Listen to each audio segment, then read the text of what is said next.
My name is Andra Blomkalns. I'm the chair of the Department of Emergency Medicine at Stanford, and I have the dear pleasure of introducing our keynote speaker.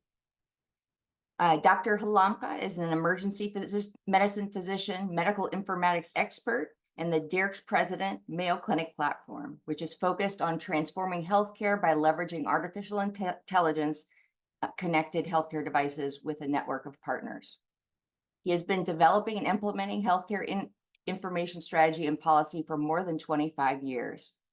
Previously, he was executive director of Health Technology and Exploration Center for Beth Israel Lahey Health, chief information officer at Beth Israel Deaconess Medical Center, and international healthcare innovation professor at Harvard Medical School. In addition, he is member of the National Academy of Medicine. Please join me in welcoming Dr. Halamka as our keynote speaker. Thank you. Can you hear me now? Well, hey, thanks so much, Andra, and what a wonderful audience to speak with. I've been an emergency physician since the 1980s, and since the 1980s, a few things have changed. I reflect back on my residency, and I recognize that about 50% of what I was taught is inaccurate or has changed. I just don't know which 50%.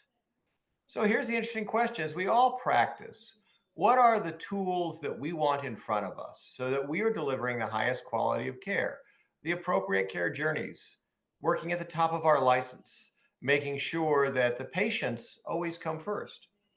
Well, of course, we're all hearing that AI is going to be an answer to so many of our questions.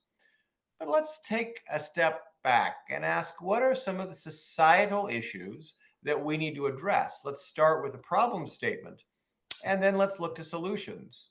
I will get to a couple of slides, but let me just give an introduction. At the World Economic Forum in Davos this year, you would have thought the discussion would have been, how do we deal with climate change? How do we deal with global conflict? Actually, the issue was a serious one about healthcare delivery over the next 100 years. If we look at demographic trends, what we see is somewhere between 2060 and 2080, we're going to see more deaths than births. We're going to see longevity, but we won't see enough caregivers to deliver the care, the nursing care, the emergency care, the specialty care needed by those folks who are living longer. And so it was clear to the Davos community that the deployment of novel solutions so that we take our emergency medicine physicians and other experts and scale them to help meet the demands of populations over the next decades would be important.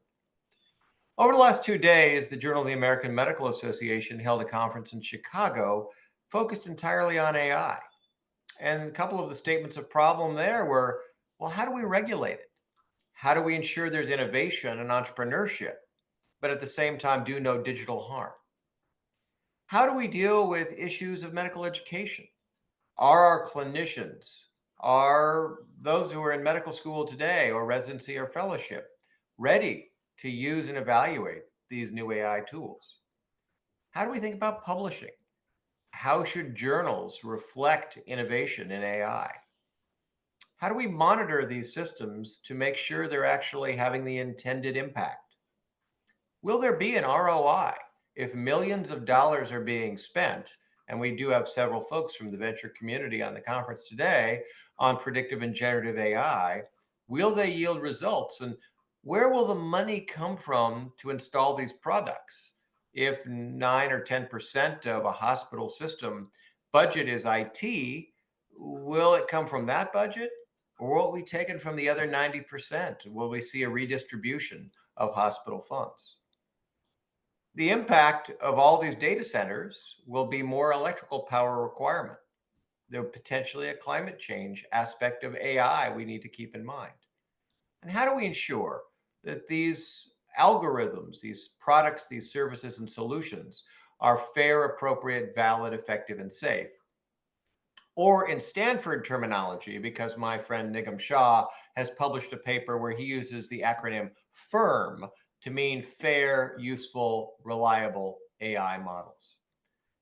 And do we include those from historically Black college and universities, Native American organizations in the process? Patients always looking at what we're doing to making sure that these AI algorithms are doing good and are not harmful. So those are some of the statements of problems. So let's now look at the solutions. What is it you can do and how might you approach it? And I'm going to do this not speaking from the Mayo Clinic perspective necessarily, but from what I'm seeing around the world. And I've been in 21 countries so far in 2024. So if we can just go to the first slide. And what we're going to look at is the AI life cycle. So go ahead and go to the next slide. So remember, if you want to develop AI for emergency medicine, the first thing you're going to have to ask is what is the algorithm you want to develop? What is the use case? What is it that you actually want to accomplish? Because depending upon what your use case might be, you may or may not have the data. I mean, as an exemplar, sure, there's EHR data, and that may be structured and unstructured. It may have issues. You might have telemetry, you might have images, you might have other things like genomes or digital pathology, but you may not have patient report of outcome. You may not have patient report of their care journey after leaving the emergency department or leaving a hospitalization. You might not have home monitoring data. So, again, always really important. Start with a use case, and the use case will tell you what data you need. One challenge, of course, is that all predictive and generative AI is only as good as the data that we use for training and development. And we know that in healthcare, our data sometimes does not have the quality we'd want. You have to ask questions such as who gathered this data? What purpose did they gather it for? Where can I use this data for other purposes? And of course, is the data consented? And is there either IRB or other appropriate institutional oversight for the secondary use of that data? What Mayo did starting in 2020 is recognize that this world of AI would depend upon very large quantities of data with three characteristics: depth. And by depth, I mean, well, it has to have not only problem lists and medications and allergies and labs, but every note ever written, every diagnostic report, every image, every bit of telemetry gathered, omics, various kinds of digitized images like digital pathology, and registries. It may even have, as I said, some patient reported data, or it may have device data from the home. So, our approach for the second part of this, and that is thinking about data access, was to de identify 150 years of Mayo Clinic data, about 60 petabytes, and certify that data as de identified. And we used Dr. Bradley Malin at Vanderbilt, one of the world leaders in ReID, DID, who looked at the data in terms of what we call bin size. If you looked at these anonymized data records, how hard were they to re identify based on the ambiguity of an individual record? So, if there were 10 other people that had the same characteristics as a given patient, well, then that's probably hard to re identify. So, a bin size of 10 was his calculus. So that meant we looked at things like job role, geography, familial relationship, even dates within a record, and changed certain aspects of those proper nouns so that the bin sizes of patients that were similar would be high enough that re-identification was hard. And we had to do this for not only the text, but for images. We had to do things like use optical character recognition to remove imprints of patient medical record cards on films that were digitized, or handwritten notations on glass slides. And so we go through every data type, de-identify it, certify it as de-identified, put it in a cloud container, and then you start to have the basis for not only your internal users, but external collaborators, startups, even mid-size or multinational companies, to start to work inside your environment with your de-identified data to create new solutions. In the field of emergency medicine, for example, and I don't plan to endorse any company or service, that is not my intent, and I have no conflicts of interest. But there were a few Israeli companies, one called K Health, that said, I bet I can do primary care at a distance if I could only look at millions of patients' primary care experience, and then I could develop algorithms that would help plan care journeys. Or diagnostic robotics, another Israeli firm that said, I bet I can understand the typical course of emergency medicine treatment, where for a given patient presenting at triage, they should go in the emergency department, their likelihood of admission, what tests might be ordered, what diagnoses might be considered. So I tell you all that because it all started with defining use cases. In this case, oh, we want the emergency department to have better tools, higher throughput, higher quality and consistency. And then ensuring the data that was necessary was de-identified and in a cloud container ready to go with collaborators. Sometimes the data needs to be annotated and sometimes metadata added. So we have, as I said, a lot of different kinds of data, including, for example, the largest collection of retinal scans, brain tissue slices that have been digitized, all of these annotated with metadata so that they can be used as part of model creation. Once you've done this pre-work of use case definition, data gathering, and curation, then you can start model development. And at Mayo, there happen to be three kinds of tools, what I'll call high code tools, so people writing PyTorch, more low code tools, utilities where, and Stanford, of course, has done similar kinds of things. People can write in plain language what it is they want, and they can get pseudocode, and there's a process by which you can turn this into a model. And sometimes we even use no code tools where it's truly just somebody picking from drop downs and using a graphical user interface to create a query or a model. The bottom line is that you make sure that your faculty is empowered with tools at all levels of technical expertise so they can do the work on the de-identified data to turn the data into wisdom. But of course, there's a caveat. You just can't take somebody with little data science training and ask them to go develop an algorithm which is going to have clinical utility. An example, I brought in an engineer, a wonderful person with no medical training, who said, I have looked at all your de-identified data and I have developed an algorithm with an AUC of 0.99. It is the most amazing algorithm and you should just use it everywhere. I said, well, that's great. What is the clinical problem you're trying to solve? He said, well, I looked at the association of those in the hospital who receive high doses of morphine and their hospital readmission rate. And what I found is if you give your inpatients high doses of morphine, the readmission rate goes down substantially. Oh, by the way, what's a palliative care unit? I tell you that example so that as you're doing model creation, always ensure there's clinical oversight, clinical qualification for reasonableness, and that you're really looking at more causality than correlation.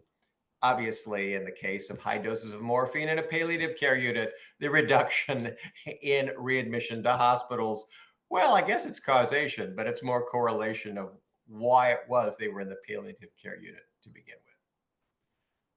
Once you have developed a model, it's clear you have to then test that model against data different from that used in developing the model. And so, in effect, you're going through an audit to make sure that you've gone through from data to model development to early testing, followed all the right protocols. Nigam Shah, Stanford faculty, and many on the Stanford faculty are part of the Coalition for Health AI.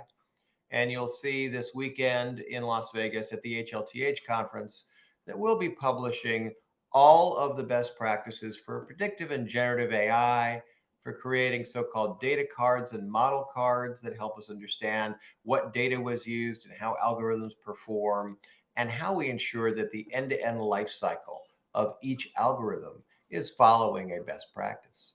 All of that material available freely. It's open source. Once you've gone through those initial steps, then you can start to begin using that algorithm at another site, maybe in a passive mode, so that it's not actually affecting clinician decision making, but you can get a sense if an algorithm was used, what it would have suggested. So you start to understand, does this algorithm develop on your data actually work at other distant sites where the patients may have different phenotypes, genotypes, and exposomes? Because I think we could argue the data at academic medical centers may not be representative of patients' experience in rural communities. You might find there's bias. You might find that algorithms need to be locally tuned, and the local population will be very different from the initial training set.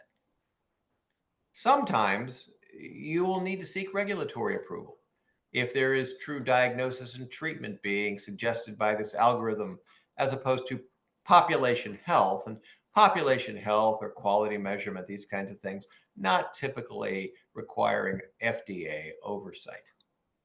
Example for that is that Mayo has an algorithm that looks at a population and recommends patients for colonoscopy screening, and looks at a series of data elements like have in their CBCs of the last couple of years, you started to see a slow reduction in hemoglobin that could be a suggestion of a brewing tumor or other issue that should be investigated with colonoscopy.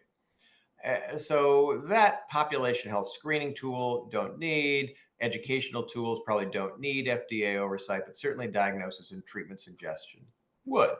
So potentially you'll go through an FDA software as a medical device or other process. Then your interesting challenge, integrating whatever it is you develop into the clinical workflow. And that is in your ED dashboard, in your provider order entry system, how do you bring into workflow just in time that algorithm that is going to give the clinician something of value, help them determine what tests to order, suggest a diagnosis to consider, look at a care journey based on millions of patients in the past? Clinicians are not going to go to a separate website. They're not going to go to a separate app. It needs to be fully integrated into the electronic health record workflow. And it may require that you actually work not with the EHR vendor, but you have some kind of integration approach, like a smart on fire sidecar container that sits next to the EHR and is able to understand patient context and user context and provide the decision support without necessarily requiring IT or the electronic health record vendor to do a modification. It's also really important that whatever you create is useful. If no one uses it, well, then despite all these other best efforts and workflow integration, you haven't achieved impact. And a quick example there is that Mayo did a study. We have an algorithm that can evaluate a 12 lead ECG and then give a likelihood of low ejection fraction. Is the person in front of you right now likely a person who needs a cardiology referral or an echo or not, based on just 12 lead? We actually took 500 primary care docs, gave them the algorithm and workflow, and then case matched with 500 primary care docs without an algorithm. What we actually found was those who got the algorithm not only were diagnosing cardiology related issues 20% faster, but they actually had higher practice satisfaction because they felt they really understood when to do a referral and not. And so that's just an example of bringing something of value. Or another example, in some specialties, we've deployed algorithms that so enhance workflow. The department chairs say, do you know I've had dinner with my family every night for the last 5 days, and that hasn't happened in years? You've brought me something of value. And then as you go forward, you need to monitor that these algorithms are still working. Just because they work in November of 2024 doesn't mean they'll work in November of 2025. And so what Mayo tries to do is for every algorithm we deploy to look at each patient and look at whether that algorithm provided useful information or not useful information in a continuous monitoring fashion. So that's the life cycle. And remember, this is not a project, it's a process and it's a continuous flow. And this is the way that you, as emergency physicians, can get engaged in the process of creating and using these algorithms. Some products will be commercial, some will be internally developed, some will be other academic medical centers with sharing of their algorithms, and your collaboration and research will bring new workflows to emergency medicine. And let's take a look at some of the things that might result. So if you go to the next slide.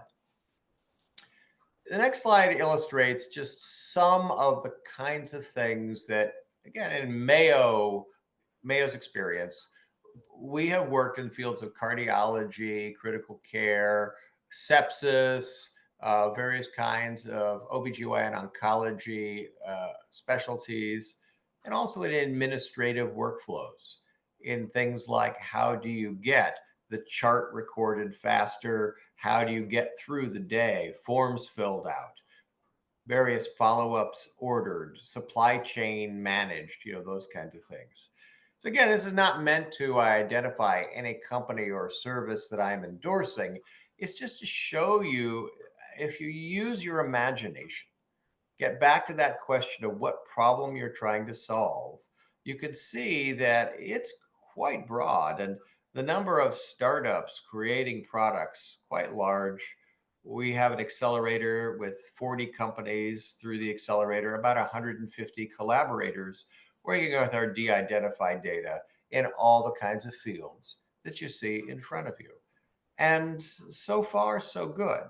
That is, the acceptance of the use of AI as an augmentation to human decision making and workflow has been high. But let's go to the next slide and talk about generative AI for a minute. Oh, and yes, please go to the next slide. So generative AI, a little different than predictive AI. So remember, with predictive AI, it's math, not magic. And what we're saying is we can take millions of patients of the past, we can use what are in effect advanced logistic regression kinds of techniques, and we can understand what a patient in front of me now might experience based on the math of looking at patients of the past. And so many mathematical techniques, convolutional neural networks, et cetera, but all basically looking at probabilities. Well, with generative AI, what we're taking in the case of large language models is billions of sentences and then predicting the next word in a sentence based on billions of similar sentences and the next sentence after that and the next paragraph after that and so on. There is no sentience. There is no notion of quality, of consistency, or reliability. So Mayo has initially chosen, with its de-identified data, a series of projects that are lower risk, not patient-facing, but have positive impact and bring value. So for example, those of you who do research, know that sometimes it's quite arduous to create a clinical registry. You'll have to use an electronic case report form.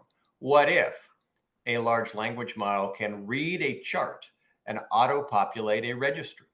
That would save a lot of time and effort. It might, in fact, have enhanced accuracy. And so, okay, again, low risk use case, using a large language model not for decision making, diagnosis, or treatment, but for simply identifying characteristics in a patient chart and placing them in a registry. Or here's an interesting use case. It's 3 a.m. on a Sunday. Mrs. Smith has just arrived in your emergency department with a 3,000-page chart, and her chief complaint tonight is, I feel weak. Wouldn't it be wonderful if that 3,000-page chart could be turned into 2 pages of what are the highlights of recent hospitalizations, chronic problems, treatments that have worked. And so again, we've developed a large language model for that particular purpose. Could a large language model look at a history of patients like the one in front of you and offer interpretation of laboratory results or suggestions of diagnoses to consider? Could you take full genomes and ask a large language model to look at 3 billion base pairs and help identify what medications might work for this patient or not, or what issues we might need to consider? Could you create educational materials? Could you create automated discharge summaries? Could you help with nursing care plans? And could you imagine a chatbot that let's imagine a learner, somebody who is earlier in their training, ask the question, well, I have a complicated patient in front of me with these characteristics. What would an experienced Mayo doctor do? So these are the areas initially that we're working on, and we're doing it under IRB. We're doing these as research projects. As I said, we are not delivering large language models directly to patients. We are not turning any decision making over to AI, and we'll learn. Now, I think over the next few years, we'll see generative AI do better, less hallucination, more sense of quality and consistency. But it might be that we're going to have to do something like the following. Imagine taking the entire corpus of the National Library of Medicine PubMed database, creating a knowledge graph from it. And then for every generative AI response we get from a prompt, we actually look against that knowledge graph to see, are the recommendations reasonable? Because if it says eat twice your body weight in garlic and your cancer will be cured, and we see in the knowledge graph there's no association between garlic consumption and cancer cure, we know that would be a highly unreliable generative AI output, not to be trusted. It would have a low credibility score. So we might see something like that coming. But again, for your work now, I highly recommend work internally, work with companies, work on generative AI research, and understand use cases where it's low risk, potentially high benefit. And we will learn together over these next weeks and quarters, because the world of generative AI is moving exceedingly fast. And we just need to be careful. There are guardrails and guidelines. So we're going to leave plenty of time for Q&A, but maybe just leave you with one thought. 2024 to 2025 is a great time for us all. The compute that we have, storage and compute, are nearly infinite. The amount of data that we can gather working inside our organizations and collaboratively is greater than ever before. The tools are good enough. The policies and the best practices are being enumerated in public-private partnerships. So really, this is a time of incredible productivity and possibility. But as I've said, just be aware that it's still much of it a work in process. It is not a magic bullet or panacea, and that 2025 will be a time for great discovery and innovation, the subject of your conference. So I look forward to your questions.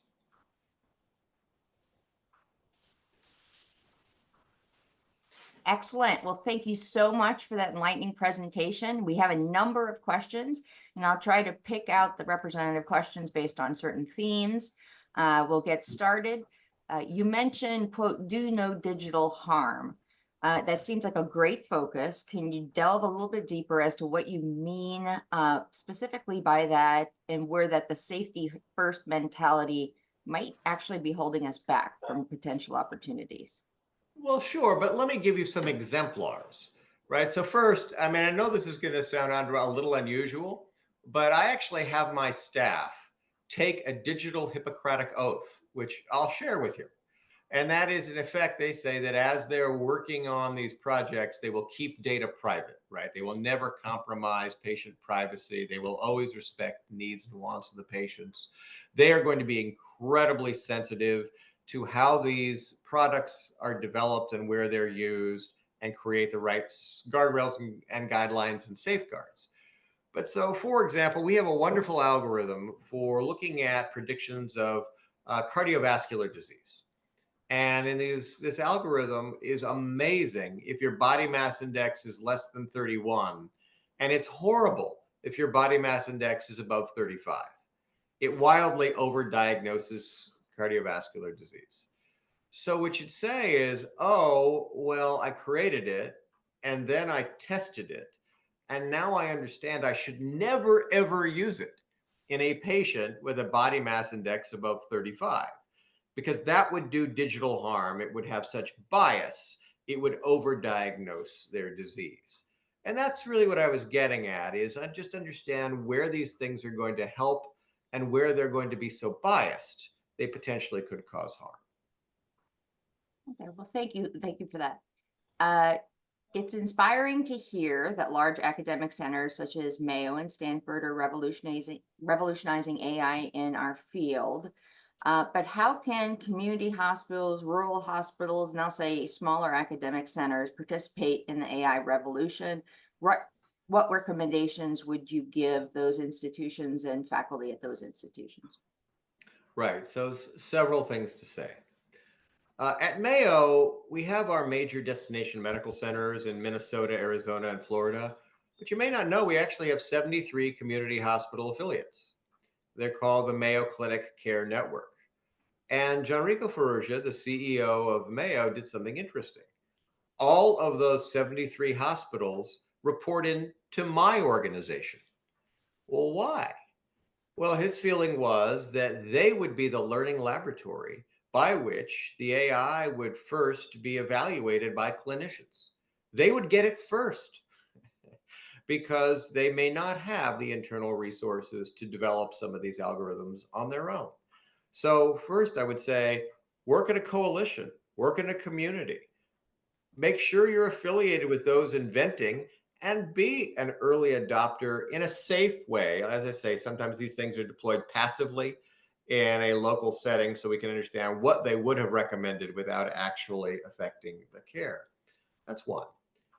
Two, one of the things Mayo has elected to do, and I didn't go in a whole lot of detail, is Mayo's data itself isn't necessarily representative of all the global patients that we might want to help. So Mayo signed bidirectional data reciprocity agreements with Mercy Health, bringing community hospitals in Arkansas, Oklahoma, and Missouri into a federated network. The same thing with Brazil and Albert Einstein, with StanMed, 609 hospitals in sub-Saharan Africa, Aga Khan, Kenya, and Nigeria and Pakistan. And so I say that because we're all working together as part of a community. It's not Mayo at the center. It's groups coming together to share each other's experience and knowledge, to not share data as much as the idea that I can develop an algorithm at Mayo, test it in Kenya, and then fine tune it in Kenya, and then deploy it in Kenya. Again, this is all based on partnership and collaboration. Final thing I'll say is Coalition for Health AI has about 4,100 members now, many from community sites, many from historically Black colleges and universities. Feel free to join any organizations that are working on these issues, because it will be a community working on this that solves the problems.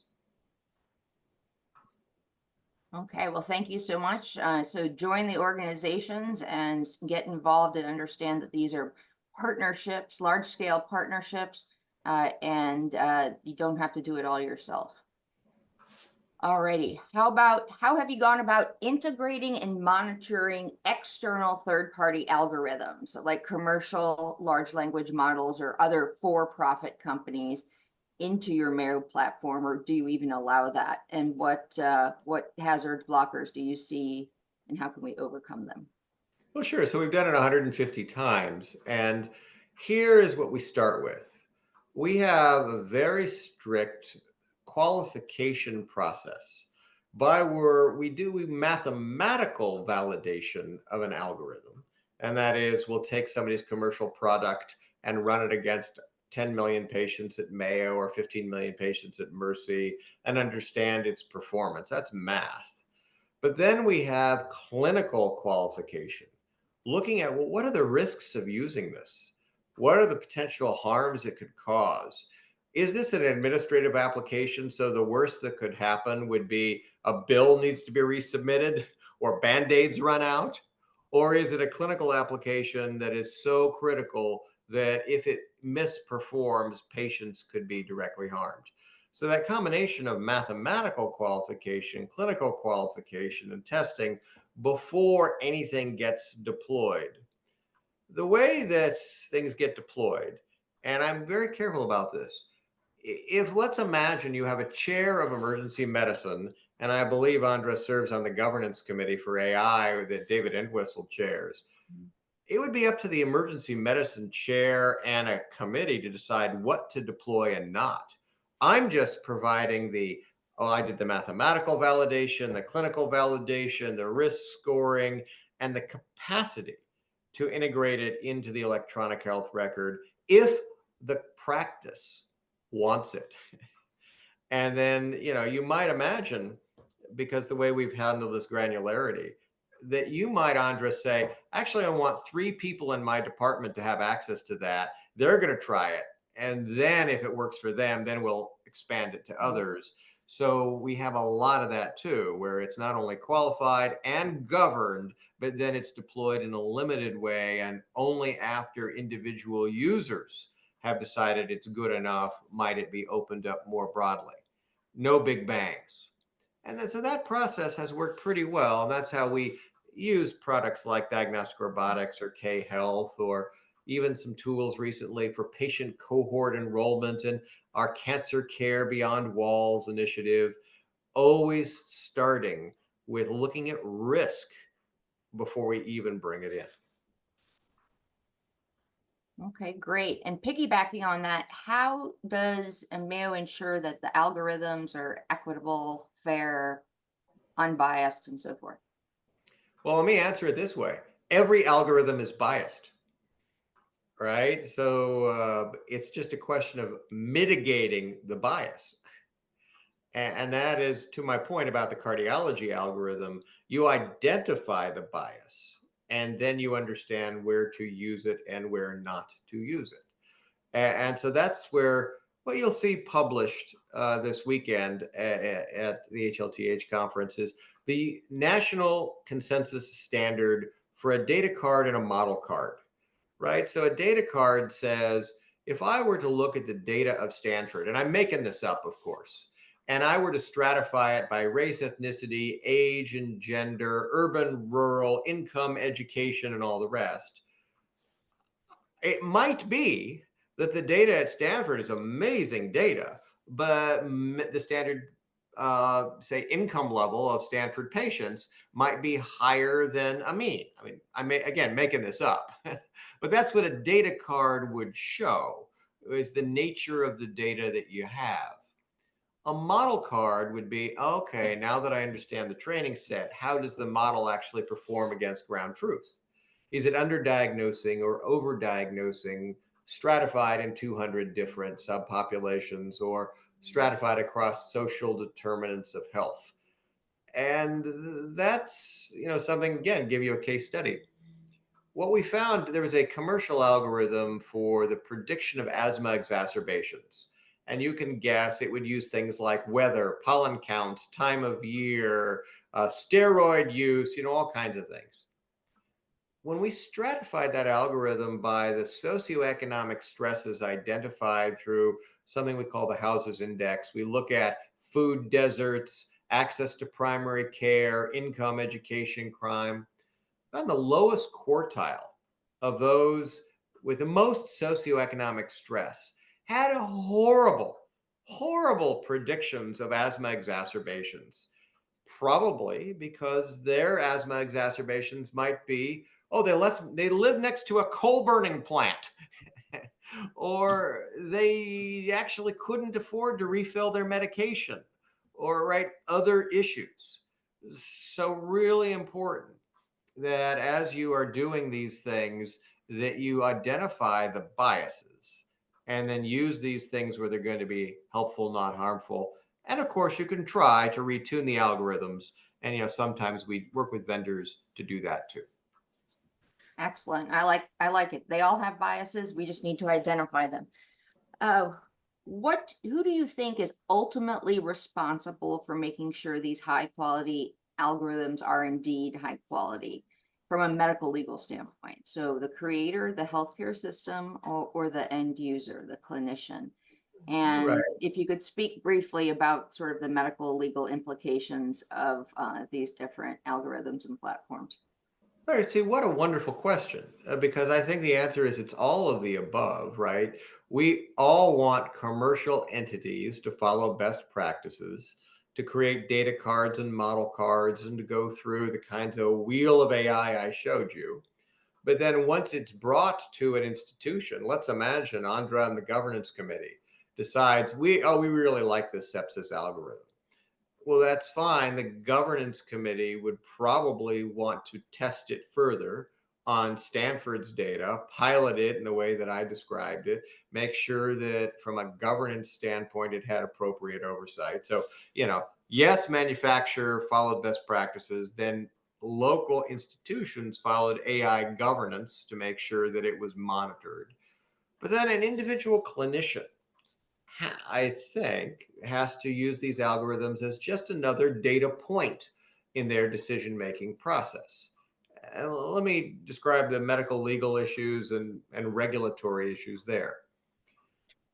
CMS published a rule which is an addition to some of the work that they have done on bias and fairness. And this rule says if a physician simply abrogates their decision making responsibility and just turns over the care of a patient to an AI, and the AI results in a bad outcome, then the physician is responsible. If, on the other hand, the physician says, oh, well, I looked at my experience and my knowledge and I talked to the patient, and we also had this AI which was a contributor of a data point, but it was a process where it was just one of many things we considered, and the patient and the doctor made a decision and there was a bad outcome. Then there is no liability other than the usual standard of care, the usual community standards that would apply to malpractice. So I think what it just means is we just can't turn over decision making to AI, because that is going to potentially create individual liability. That being said, there's a danger.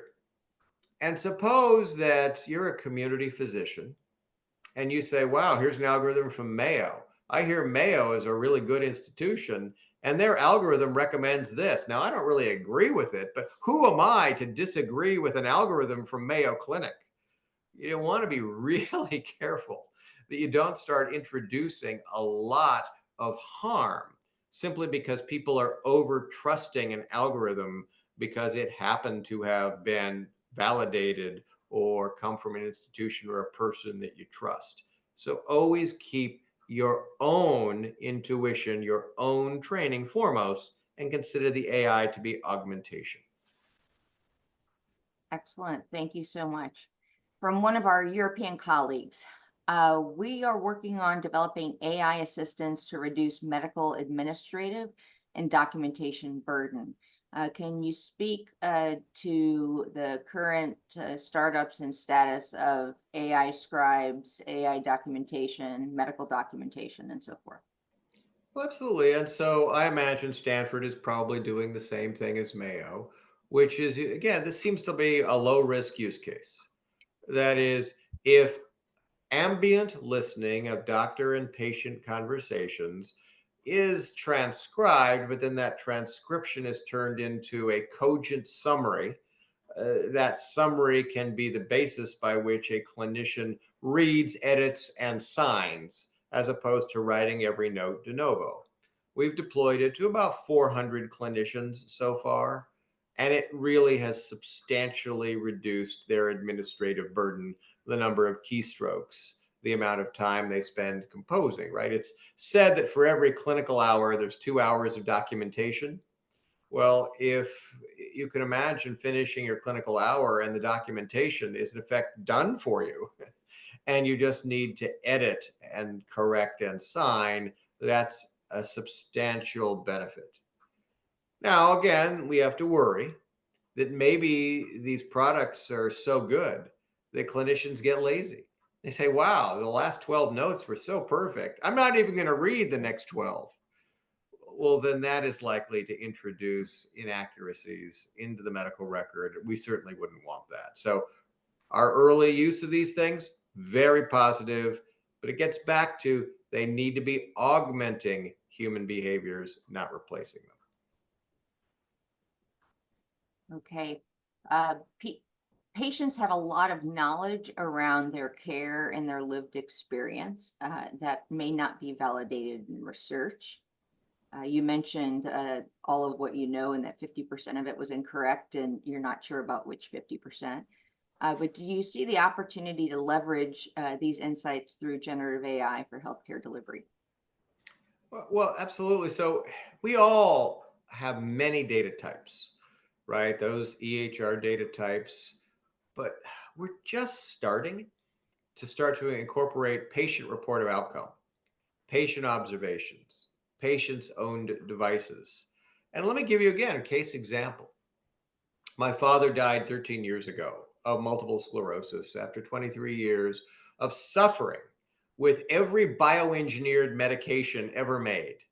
Now, what would happen would be his symptoms would get worse. He would call a doctor. The doctor would say, oh, let's try drug X. And then he would be on drug X for 6 weeks and then go back to the doctor and said, oh, that was a horrible experience. Wouldn't it have been better if the patient would keep a diary? Say, this is how this drug helped or hurt me. Or there were wearable devices that said the patient was able to walk more. The patient got out of bed earlier, whatever, right? And so I think to your question, we can't just rely on the data that is recorded in the EHR today. It has to incorporate patient reported and objective and subjective data if we're going to truly create algorithms that are going to be beneficial to our patients. Thank you. We've spoken about AI in this presentation for quality improvement in clinical care. Are there any example use cases of AI for increasing access? Well, so here's a really interesting issue. What patients should be seen by what clinician in what setting with what urgency? Well, I'm sure again, Stanford and Mayo have scripts, have decision trees, and those aren't so granular. And so, what that might mean is that patients have to wait, and patients maybe are limited by the number of highly specialized resources you have. Again, what we've started to do, and I think you're probably seeing this across many institutions, is can you do initial review and triage and say, could this be addressed by primary care? Could this be addressed by a mid-level, a nurse practitioner? Could this be care delivered in the home? And so Mayo has actually started an ED in the home program. I don't know if you have done something similar, but that is that there's about 30% of our patients that don't even need to come to the emergency department, and they can be fully evaluated by what we call a community paramedic, trained in, upskilled from their standard training, and always supervised by physicians in a command center, but delivering care directly in the home. Now, this is kind of adjunctive to our advanced care at home initiative, where we can admit you to the hospital in your home, and we can even do post-acute care in the home. So Mayo's treated about 40,000 patients to date in their homes, never requiring them to leave whatever setting they might be in. The outcome, the quality, and the safety are the same, but there are some fascinating things I didn't expect. So Andra, here's a rhetorical question. How many of your friends have MRSA in their kitchen? The answer is zero, we hope. Mhm. So nosocomial infections for patients treated in these non-traditional care models, zero. Mhm. Or how many people fall and break a hip in the hospital versus their living room? Right? Oh, so falls and errors wildly reduced. Patient Mhm. satisfaction very high. Readmission rates 25% of standard readmission rates. So I think the answer is through the use of algorithms and novel care models. We can reach more people in more settings than ever before. Absolutely. I think that's great. With the increasing role of AI in making critical decisions in emergency care, how do we ensure that we maintain the patient trust with all the concerns and speculation about where their data goes and so forth, particularly in such a high stakes environment? What a great question.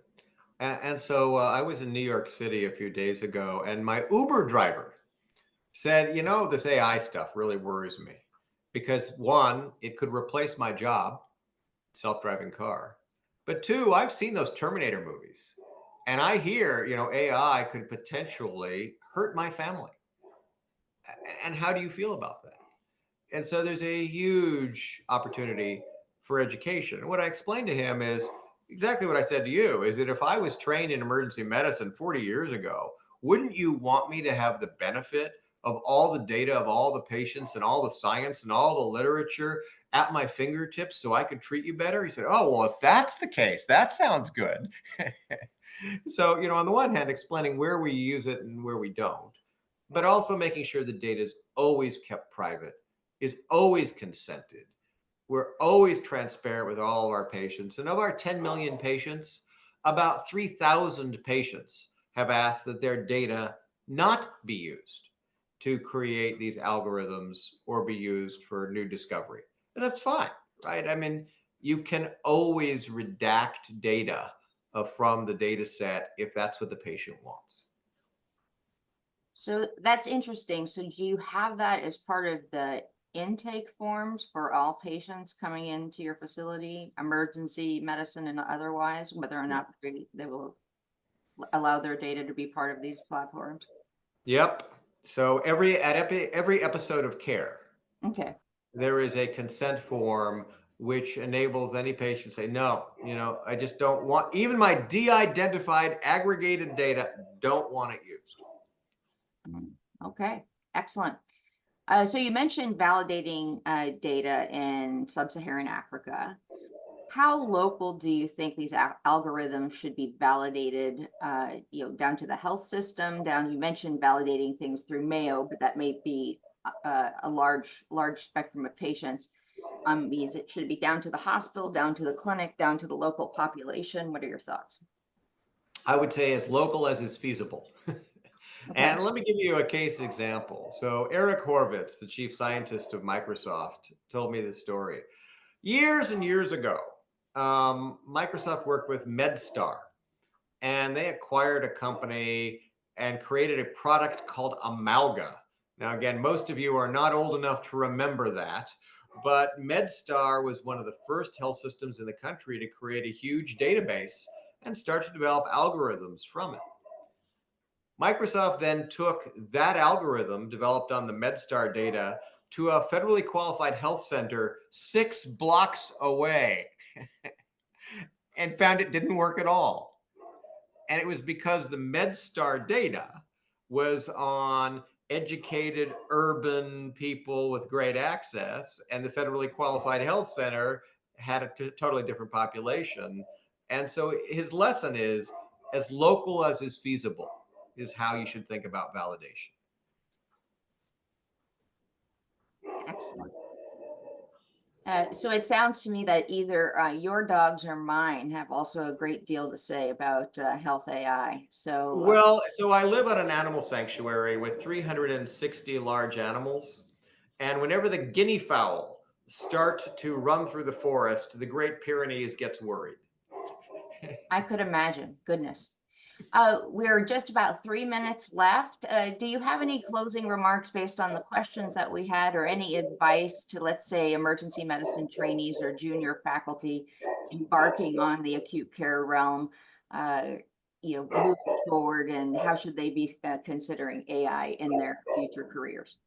So I'm going to offer you a controversial statement, which Excellent. is, why is it that in medical education we're teaching the Krebs cycle?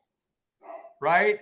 I had to memorize that thing and I've never used it ever. Shouldn't we be teaching data science? Shouldn't we be teaching the appropriate ethical use of these AI tools? I think we need to reboot and rethink a lot of what we're training today, because we need to prepare the leaders of the future with the technologies and techniques that we've been discussing during the last hour. Excellent. Well, Dr. Halamka, thank you so much for your expertise and wisdom today. We really appreciate you spending your time with us. And thank you very much to you and all the attendees, and excellent questions. I will say I tried to pick out the questions based on themes. There were many, many questions provided. So I'm sorry if I did not get to your question here today. So thank you so much. And I'm going to turn this over to our moderators to take us to the next session.